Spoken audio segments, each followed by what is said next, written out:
हाँ अरे पहुंच रहा हूँ मैं, बिल्कुल। ऊपर है, ऊपर है, ऊपर है, कहीं आई,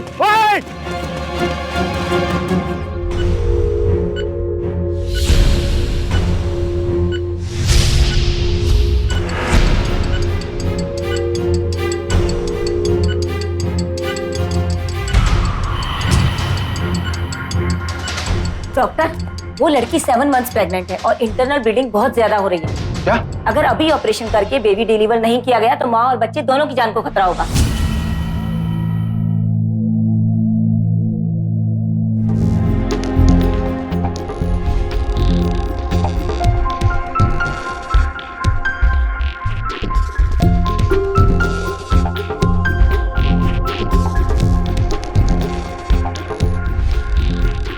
सिस्टर, बच्चे को इनक्यूबेटर में रख के आओ।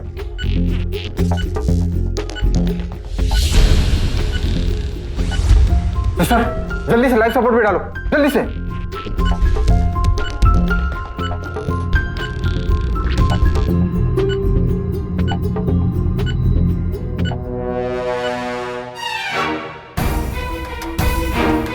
ये तो कोमा में चली गई। राजकोट, गुजरात। सड़क के किनारे अधमरी अवस्था में पड़ी एक नाबालिग गर्भवती लड़की। ना तो कोई उसका नाम जानता था और ना ही ये कि वो कहां से आई थी। उस लड़की ने उसी अवस्था में एक प्रीमेच्योर बच्ची को जन्म दिया और कोमा में चली गई। ना तो अपने बारे में किसी को बता पाई और ना ही अपनी बच्ची के पिता के बारे में। आखिर क्यों?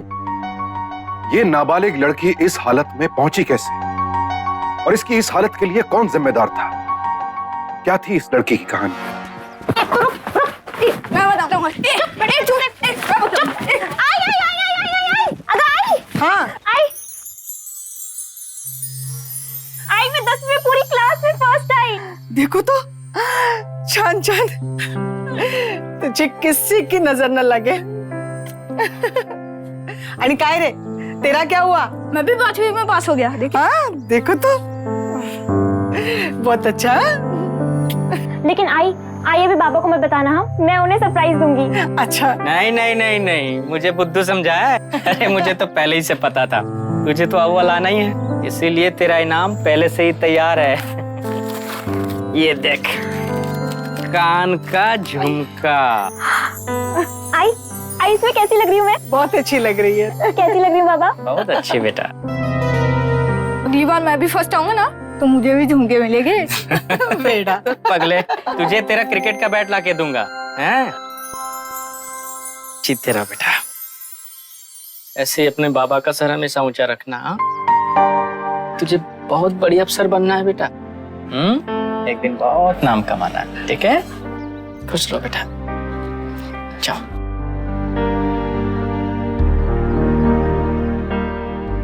ये लो, हर दिन की जैसा आज भी पहला निवाला बाबा की तरफ से। ऐसा मस्त खाने का और मस्त पढ़ाई करने का, है ना? चल खा खा। चल जयन, फटाफट खा।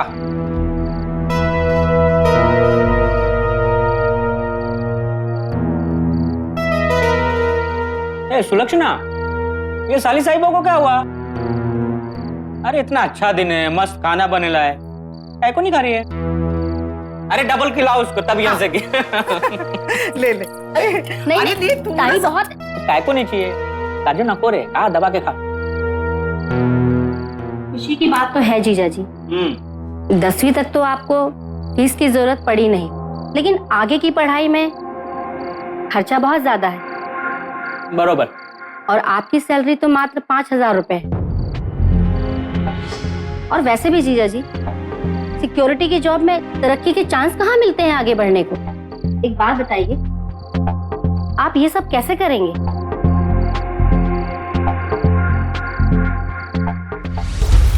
जरूरत पड़ी तो अपने आप को भी बेच दूंगा। मैं अपनी नैना बिटिया की पढ़ाई नहीं छुड़वाऊंगा, है ना बेटा?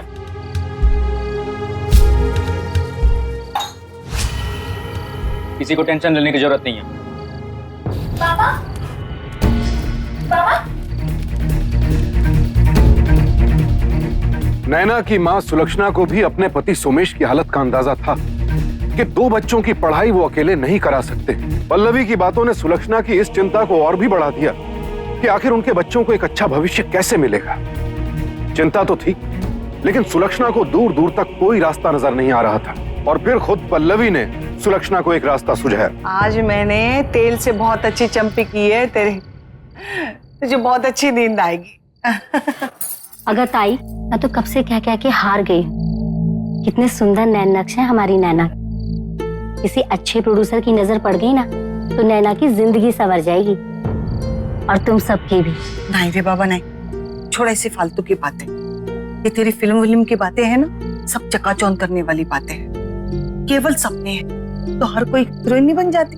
देख ताई, एक अच्छे प्रोड्यूसर को जानती हूँ और मैंने उससे नैना की बात भी कर ली है। अब तू मना मत कर देना, ऐसा मौका बार बार नहीं आता है ताई। अकपन, इसके पापा नहीं मानेंगे ना। तो किसने कहा है जीजा जी को अभी बताने के लिए? कल सुबह जब वो ड्यूटी पे जाएंगे तो हम चले जाएंगे, और उनकी ड्यूटी के आने के पहले ही हम घर आ जाएंगे। एक बार किस्मत आजमाने में क्या फर्क पड़ता है ताई। यहीं बैठो, मैं अभी प्रोड्यूसर से मिलकर आती हूँ। अरे कोई बात नहीं ताई, आराम से बैठो, ठीक है? बस अभी आती हूँ मैं। जल्दी। हाँ हाँ। सुधा मैडम, वो आ गई है।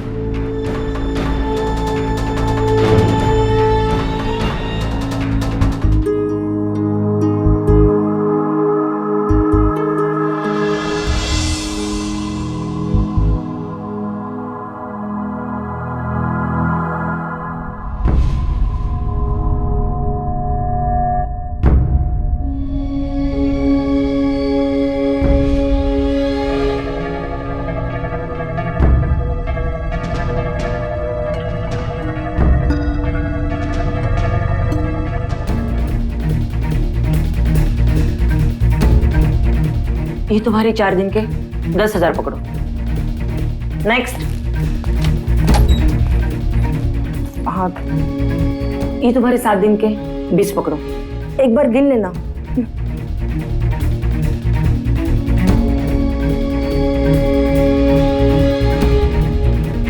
तो ये है नैना? जी, ये मेरी भांजी है।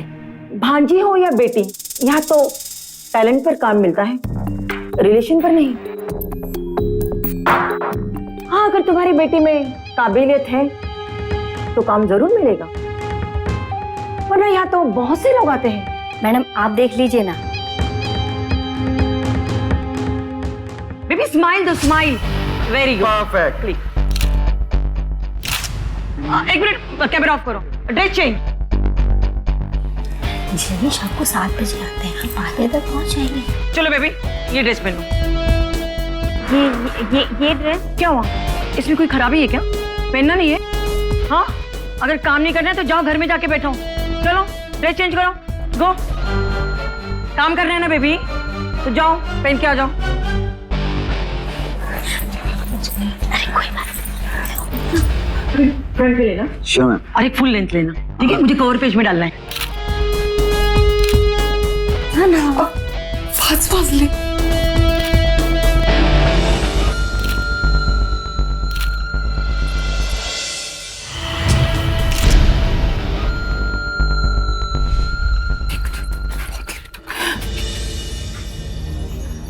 अरे किधर गए थे तुम लोग?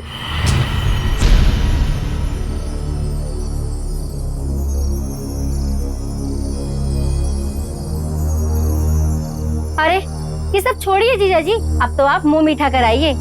हमारी नैना को काम मिल गया है। सुधा मैडम ने नैना को सिलेक्ट किया है। अरे तुम लोग का दिमाग खराब है क्या? नहीं कराना मेरे को बेटी से काम धंधा। और काय को कोई जरूरत है क्या? जरूरत क्या है ये आप नहीं जानते क्या?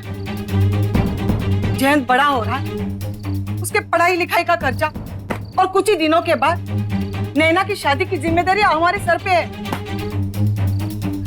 कैसा होगा ये सब? बोला ना, इतना सारा खर्चा कैसे कराएंगे? जीजा जी, मैंने भी हमेशा से इस घर को अपना ही घर समझा। मुझसे आपकी हालत देखी नहीं जाती, इसलिए मुझे लगा अगर नैना आपका थोड़ा हाथ बटाएगी तो उसमें बुराई क्या है? और आजकल वैसे भी फिल्मों में काम करने को कहाँ गलत समझते हैं? इसे तो किस्मत समझते हैं जिया जी, किस्मत। मैम आप यहाँ पे साइन कर दीजिए। आपने पिक्चर बनाई है ना, कुछ तो भी तो नाम बोला था आपने। This is too much. भाई साहब, आप ये सवाल जब से यहाँ बैठे ना 10वीं बार पूछ चुके हैं। अगर आप नहीं चाहते कि आपकी बेटी फिल्मों में काम करे तो प्लीज प्लीज आप इसे यहाँ से ले जाइए। डिस्कसिंग।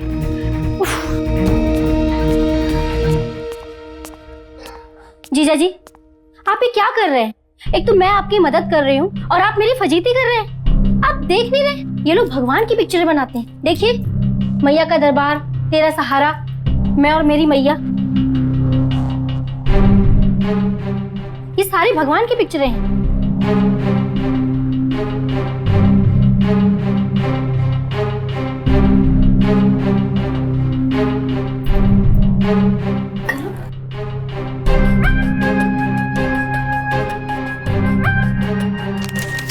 सर आप भी यहाँ साइन कर दीजिए।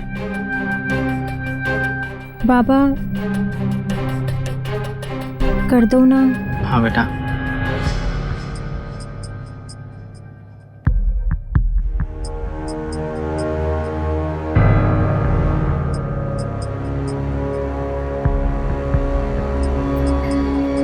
ये रहा एडवांस में 50,000 रुपये।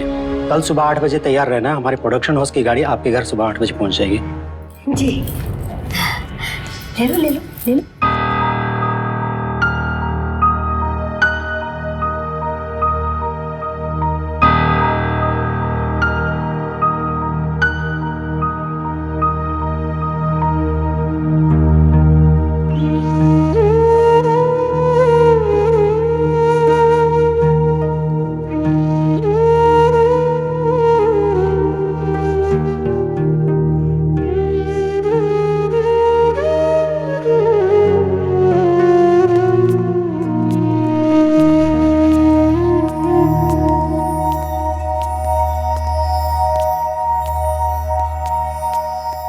भाई सामान मुझे दे दीजिए, मैं रख देता हूँ। मैं रख देता हूँ ना।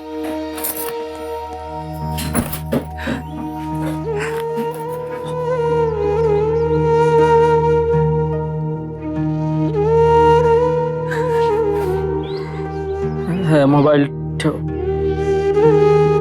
बाबा, मोबाइल पर पैसे खर्च करने की क्या जरूरत थी? तेरी कमाई के पैसे के है ना, तेरा हक बनता बेटा। ख्याल रखना अच्छा से।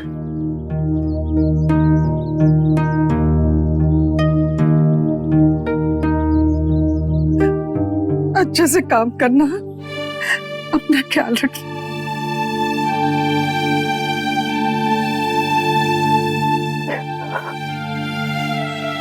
ख्याल रखना। ताई, तुम्हारी बेटी मेरी बेटी। चलो नैना। अपना ख्याल रखना जयन, और आई बाबा का भी ख्याल रखना। पढ़ाई अच्छे से करना, ठीक है? चलो नैना, चलो चलो। ख्याल रखना।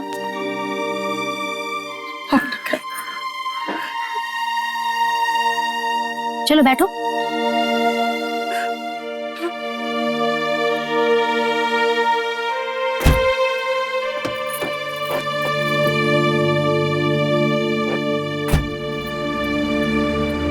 देश के करीब 60 लाख लोगों को रोजगार देने वाली फिल्म इंडस्ट्री की रंगीन दुनिया की चमक दमक किसी की भी आंखों को चकाचौंध कर दे।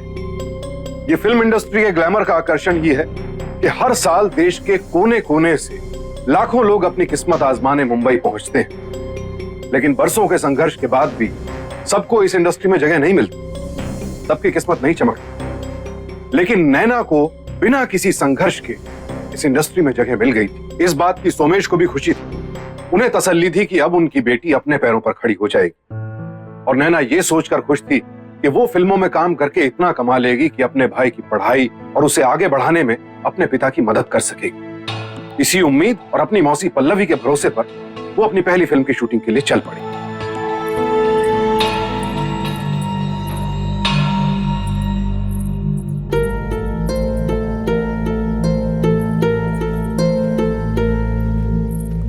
मासी, हम लोग यहाँ क्यों रुके हुए हैं? बताती हूँ, तू अपनी चाय खत्म कर जब तक।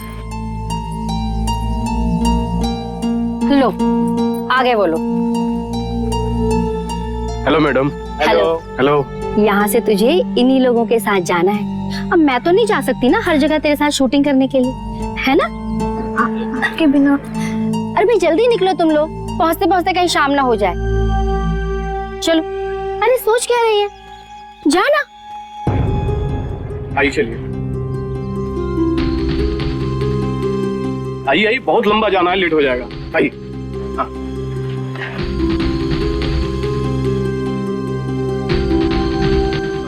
आइए आइए। अरे आइए मैडम, आइए थोड़ा से आइए।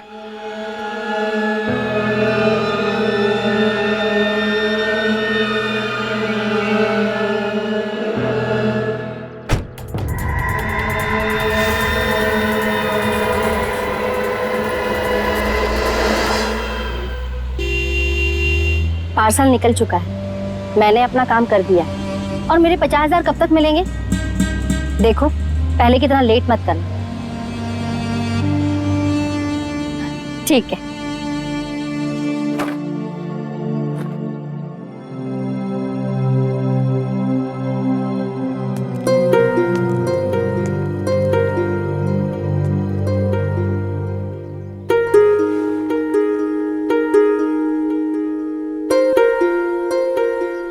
बेटी घर से बाहर क्या गई, घर काटने को दौड़ता है। आओ, तुम भी कमाल करते हो। एक दिन वो हम लोगों को छोड़ के अपने ससुराल चली जाएगी, तब क्या करोगे? बहाना मिल गया कुछ ना कुछ बोलने का। अरे जलती हो ना बाप बेटी के प्यार से, इसीलिए। अच्छा, आता गया।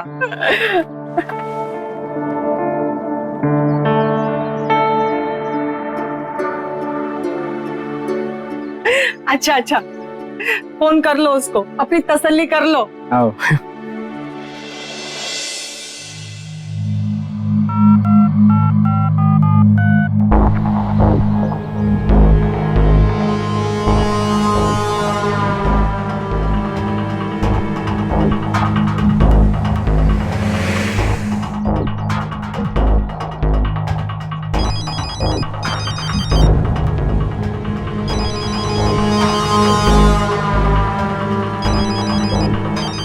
फोन नहीं उठाने का।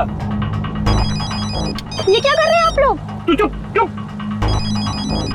अरे क्या बदतमीजी है? सिम फेंक उसका बाहर।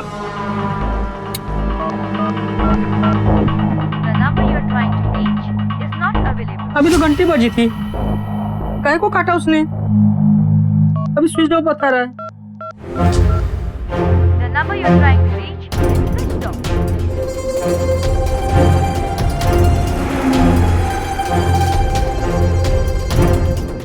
आप भी बेकार में परेशान हो रहे हो। वो नया फोन है ना, हाँ? वो ठीक तरह से चार्ज भी नहीं हुआ था, उसका बैटरी डाउन हुआ होगा, या तो ये हुआ होगा उधर सिग्नल नहीं मिल रहा होगा। सुलक्षणा ने सोमेश को समझा तो दिया और कुछ समय के लिए सोमेश की चिंता को टाल भी दिया, लेकिन कहीं ना कहीं एक डर सुलक्षणा के दिल में भी था। जब 2 दिनों तक ना तो नैना का कोई फोन आया और ना ही उसका फोन लगा, परेशान सोमेश और सुलक्षणा के पास नैना की खोज खबर लेने का एक ही रास्ता बचा था। सुलक्षणा की चचेरी बहन और नैना की मौसी पल्लवी, जिसकी जिम्मेदारी पर सोमेश और सुलक्षणा ने नैना को शूटिंग के लिए भेजा था। कहाँ है नैना? अरे 3 दिन हो गए, उसका फोन भी नहीं लग रहा है, ना फोन कर रही है। अरे शूटिंग करने गई है, शूटिंग कर रही होगी, और कहाँ होगी? कहाँ शूटिंग चल रही है बताओ, हम अभी जाएंगे मिलने उससे। कहाँ है? अगताई, समझाओ ना जीजा जी। अब मुझे कैसे पता शूटिंग कहाँ चल रही है? मैं तो शूटिंग में काम नहीं करती ना। और अगर आपको जानना है कि वो कहाँ है, तो आप प्रोड्यूसर से मिलिए ना।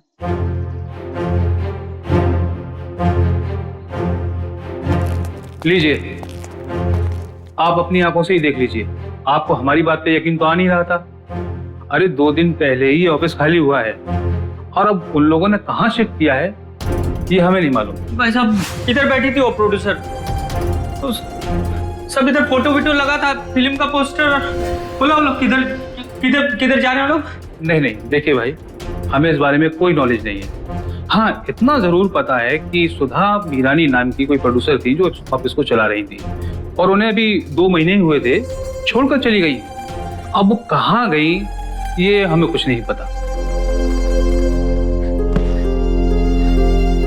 हे देवा, मैं किधर जाऊं मैं ढूंढने? मेरी बच्ची किधर होगी भाई साहब? धीरे रखिए।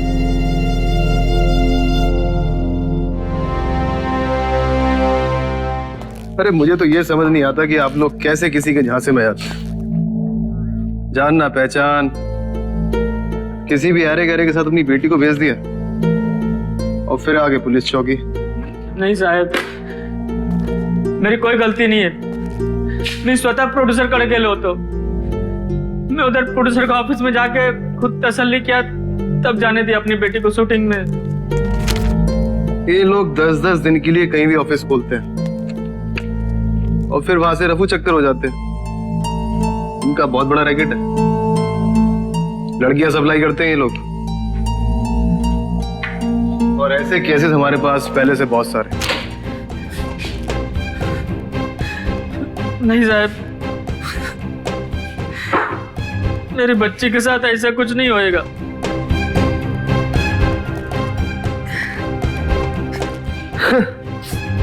उसके साथ जो कुछ होना था अब तो हो चुका हो,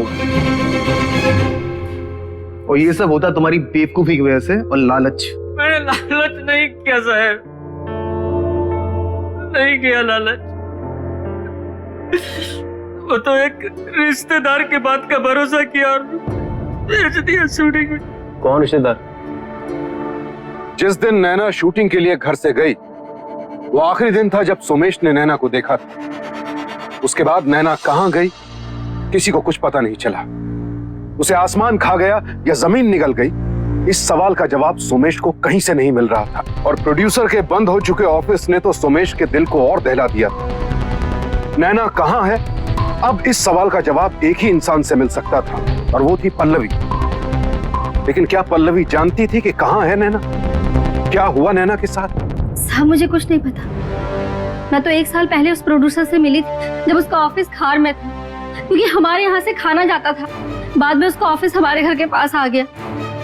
वो फिल्में बनाती है, इसीलिए मैं अपनी भांजी को वहां लेके गई थी।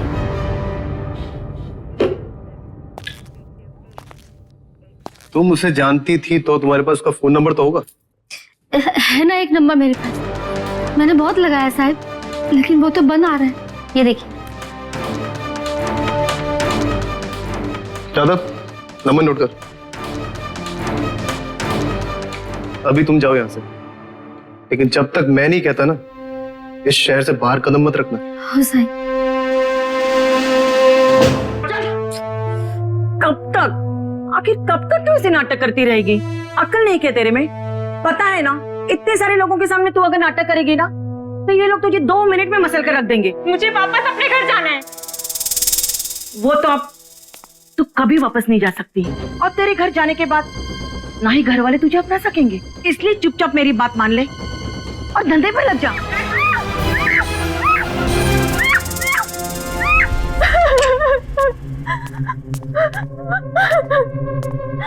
ठंड पड़ गई हो तेरे शरीर में तो जल्दी से कपड़े पहनकर तैयार हो जा। बहुत नसीब वाली है तू। शुक्र मना मेरा कि मैंने तुझे बाजार में नहीं दिखाया। तो अगर यहाँ बड़े बड़े लोगों की शाम रंगीन करेगी ना, तो पूरी दुनिया जिनके कदम चुनती है ना, वो तेरे कदम चुनेंगी आज। इसलिए कहती हूँ चुपचाप जल्दी से तैयार हो जा। इस जिंदगी को अपनी नियति मान लेने के अलावा और कोई रास्ता नहीं बचा था नैना के पास। लोग आते गए और नैना की मासूमियत को रौंदते चले गए।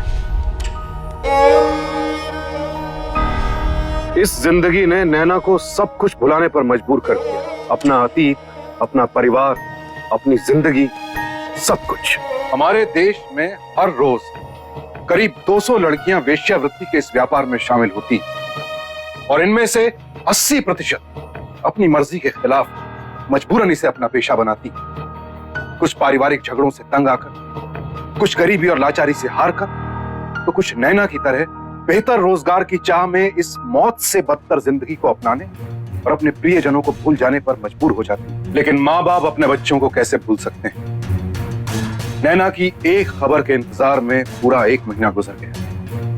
पुलिस भी ऐसे सेक्स रैकेट्स का नामो निशान मिटाने और नैना की तलाश में जी जान से जुटी थी, लेकिन नैना का कहीं कुछ पता नहीं था।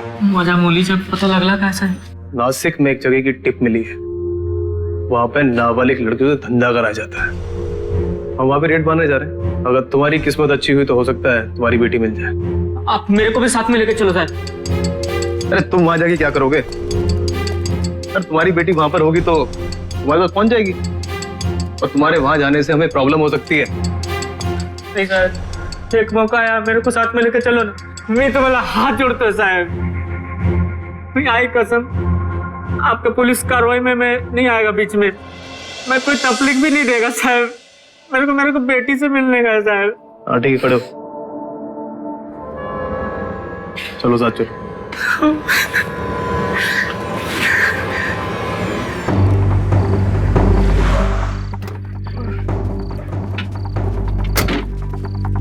उमेश जी आप यहीं रुकिए, अंदर कुछ भी हो सकता है। मौर्य, और तुम मेरे साथ हो, और ज्यादा मुझसे को लेके उधर से जाके चेक कर। ओके। फोन आ गया है, जल्दी तैयार हो जाओ, जाना है। सब लोग निकलो जल्दी, पुलिस का रेड गिरा है। चलो चलो पीछे के रास्ते निकलो। ए देवा, माझी मुलगी भेटून देवा। उमेश जी इनमें से कोई है आपकी बेटी?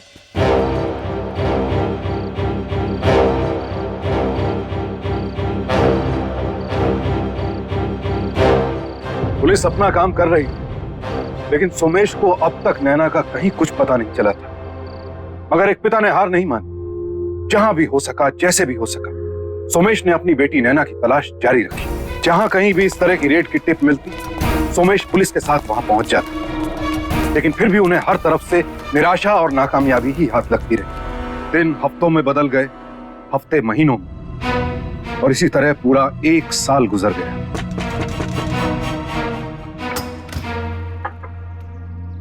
इंस्पेक्टर साहब, आप अरे कुछ पता चला मेरी बेटी का? अभी तक तो कुछ पक्का नहीं कह सकते, लेकिन आपको हमारे साथ राजकोट चलना पड़ेगा, क्योंकि वहां के किसी हॉस्पिटल में नैना की तरह दिखने वाली लड़की एडमिट है। आइए।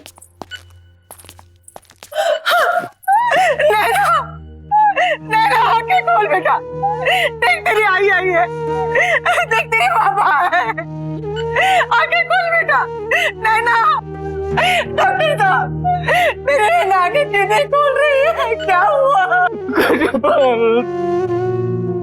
देख तुझा बाबा आला है ना। डॉक्टर साहब, माझी मुलगी काही बोलत काय नाही, कुछ बोलती काय नहीं है मेरी बेटी। देखिए, आपकी बेटी आपकी बातें सुन तो सकती है, लेकिन कुछ बोल नहीं सकती, ना ही रिएक्ट कर सकती है। इंटरनल ब्लीडिंग और मानसिक सदमे की वजह से ये कोमा में चली गई है। नैना, क्या हो गया तेरे?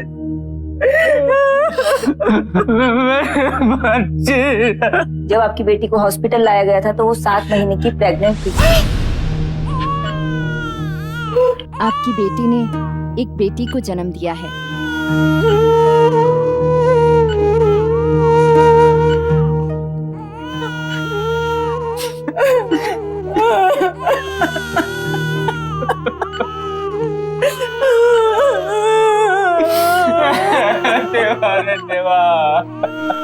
इंस्पेक्टर साहब, आप हमारे साथ चलिए, कुछ डॉक्यूमेंटेशंस करने हैं, उसके बाद में आप पेशेंट को मुंबई के हॉस्पिटल में शिफ्ट कर दीजिएगा।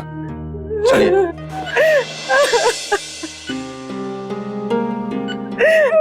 नैना बेटा,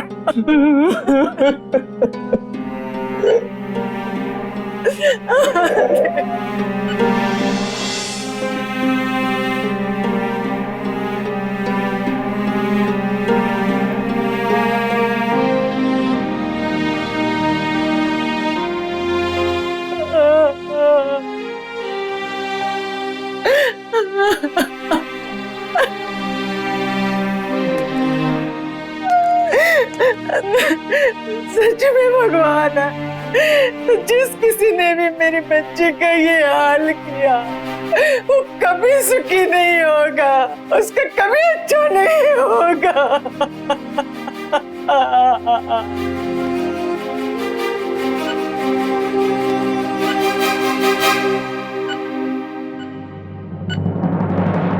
क्या हो रहा है साहब? सेम केस, नैना वाला फिर से दोहराया जाने वाला था। एक औरत हीरोइन बनाने की तुली है इनकी बेटी को, सुधा मीरानी करके उसका नाम है। तूने तो कहा था सुधा मीरानी का तेरे पास कोई कांटेक्ट नंबर नहीं है, फिर कैसे किसी नई लड़की को तू हीरोइन बनाने पहुंच गई फिल्म? साहब आपको कोई गलतफहमी हुई है साहब। जब तक तू झूठ बोलती रहेगी ऐसी ही मार खाती रहेगी। साहब मैं सब सच बताएगी साहब आपको, साहब मैं सब सच बताएगी साहब। वो मीरानी मैडम को मैं 1 साल से जानती हूँ साहब, उसने मेरे को 50,000 का लालच दिया। पल्लवी पुलिस की मार बर्दाश्त नहीं कर पाई, आखिरकार वो टूट गई और उसने अपना गुनाह कबूल किया। पल्लवी का बयान बेहद भयावह था। ये सच्चाई दिल दहला देने वाली थी कि सिर्फ चंद पैसों के लालच में पल्लवी जैसे लोग बच्चों की मासूमियत का कत्ल कर देते हैं। पल्लवी के साथ भी ऐसा ही हुआ। उसकी अपनी मौसी ने उसकी जिंदगी का सौदा कर डाला, जीते जी मार डाला उसे। क्या कभी कोई कानून मासूमियत के इस कत्ल की सजा दे पाएगा? पुलिस ने सुधा के नए अड्डे पर छापा मारा और वहां से 6 लड़कियों को बचाया और सुधा के साथ काम करने वाले 3 आदमियों को हिरासत में ले लिया। हमें नहीं मालूम सुधा मैडम कहाँ है साहब। थोड़े और डंडे पड़ेंगे ना, मैडम के पते के साथ साथ उसकी सारी करतूतें याद आ जाएंगी। तो जानते हो? हाँ साहब। इसके साथ क्या क्या सुनाऊं?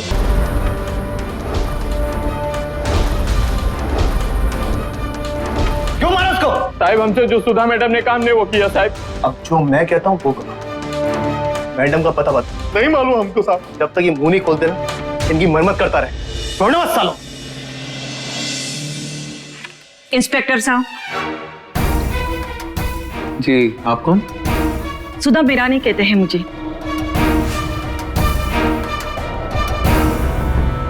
ये लीजिए, बात करिए। हेलो।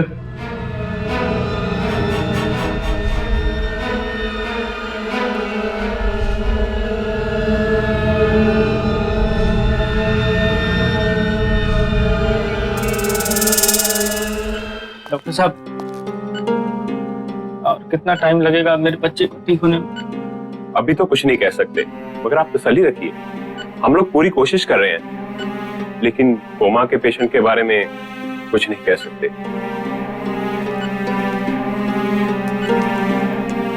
आपको इंस्पेक्टर साहब ने बुलाया। अरे आप बिल्कुल टेंशन मत लीजिए, मैं सब संभाल लूंगा। अरे आइए सोमेश जी। अरे आपको इसलिए बुलाया कि आपकी बेटी का हस्बैंड पकड़ा गया है। हस्बैंड? जरा लेके आओ उसको। इसका कहना है कि ये आपकी बेटी से प्यार करता है, आपकी बेटी की बच्ची का ये बाप है, और बाकी सब कहानियां हैं। नहीं साहब, ये कोई कहानी नहीं है, मेरी बेटी की जिंदगी का सवाल ऐसा है। अरे तभी तो आपके साथ जगह जगह जाके छापे मार रहे थे, तब से ये कहानी आई तो हम क्या करें फिर? सब समझ में आता है मेरे को साहब, ये कहानी किधर से आ रही है समझ में आ रहा मेरे को। देखिए सोमेश जी, ज्यादा समझने समझाने की कोशिश मत कीजिए। जितना कहा जा रहा है मान लीजिए। आपको पुलिस पे यकीन नहीं है क्या? सोमेश जी, ये आपकी खानदान की इज्जत का सवाल है। अगर दुनिया को पता चला ना कि आपकी बेटी धंधा करती थी, तो आप समझ रहे हो ना आपसे मैं क्या कहना चाह रहा हूँ? हो साहब, सब समझ में आ रहा है, और ये भी कि अचानक आपको हमारी इज्जत की फिक्र काहे को होने लगी। पर एक बात जान लो साहब, मेरे को अपने खानदान की इज्जत से ज्यादा अपनी बेटी के इंसाफ की है।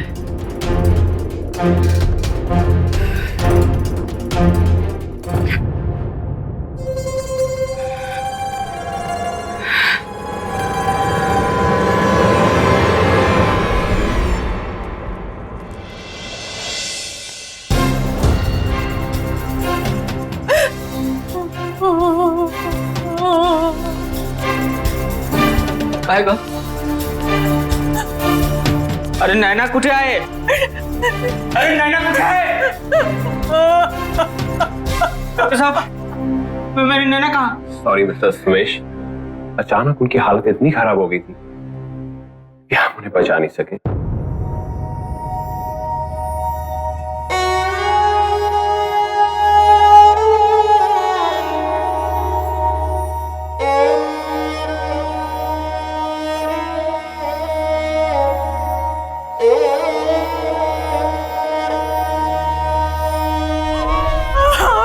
बच्चे का क्या होगा?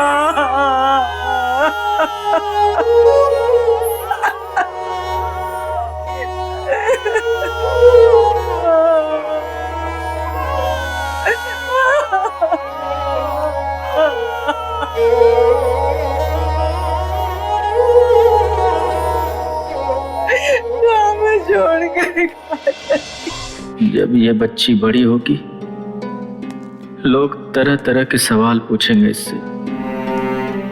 फिर ये आके मेरे को पूछेगी, मैं क्या बताएगा इसको? ये कौन है? इसका बाप कौन है? इसकी माँ के साथ क्या हुआ? नहीं, मैं इसे सब सवालों से दूर रखूंगा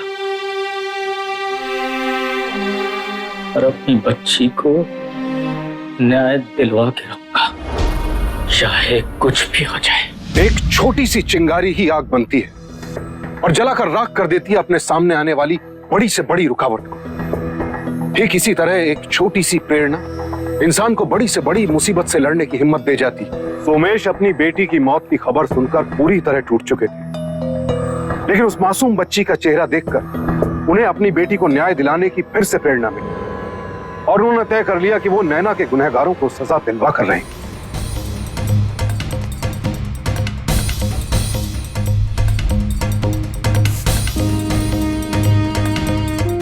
सोमेश ने जो लड़ाई अकेले शुरू की थी, धीरे धीरे उसने आग पकड़ी।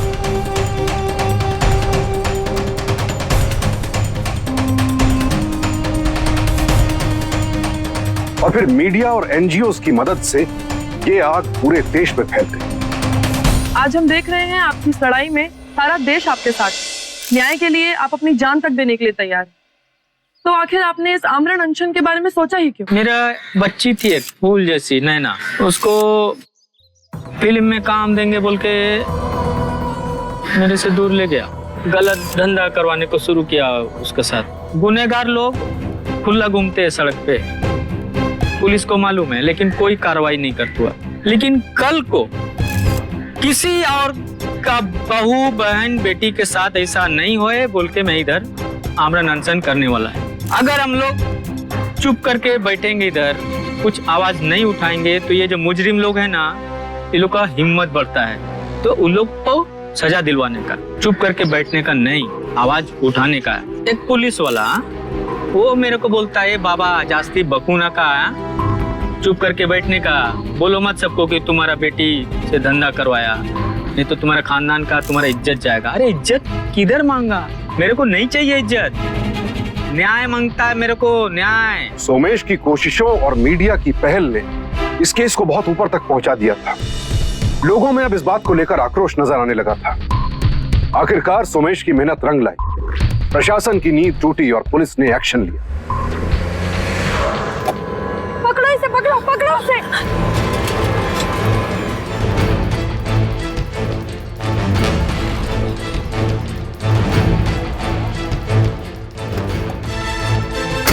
आखिरकार सोमेश ने अपनी बेटी को न्याय दिलवाया।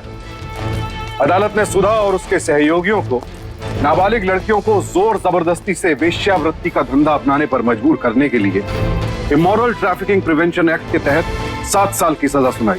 साथ ही पल्लवी को भी 3 साल की सजा सुनाई गई। सुधा की इंफॉर्मेशन पर देह व्यापार करने वाले 3 गैंग्स पकड़े गए और उनके चंगुल से 27 लड़कियों को बचा लिया गया। सोमेश और सुलक्षणा की जिंदगी में अब नैना की जगह नैना की बेटी ने ले ली और सोमेश ने ठान लिया है कि वो नैना की बेटी को पढ़ा लिखा कर बहुत आगे बढ़ाएंगे और जो सपने उन्होंने नैना के लिए देखे थे वो नैना की बेटी के साथ पूरे करेंगे। सोमेश ने नैना पर हुए अत्याचार के खिलाफ आवाज उठाई और देह व्यापार करने वाले दरिंदों को सलाखों के पीछे पहुंचा दिया। हमारे देश में आए दिन ऐसी घटनाएं सुनने को मिलती, लेकिन ज्यादातर माँ बाप को अपनी बच्चियों के बारे में ताउम्र कोई खबर नहीं मिलती। कम उम्र की लड़कियों का बाजार, देह व्यापार का ये घिनौना चक्रव्यूह अब टूटना चाहिए, और इसके लिए सिर्फ व्यक्तिगत तौर पर नहीं बल्कि पूरे समाज को प्रशासन के साथ मिलकर लड़ना होगा। जरूरत है आवाज उठाने की, जैसे सोमेश ने उठाई। सावधान इंडिया की पूरी टीम सोमेश जैसे पिता को सलाम करती है और आप सबसे एक निवेदन करती है कि हर जुर्म के खिलाफ सावधान इंडिया, ताकि हम गर्व से कह सकें इंडिया फाइट्स बैक।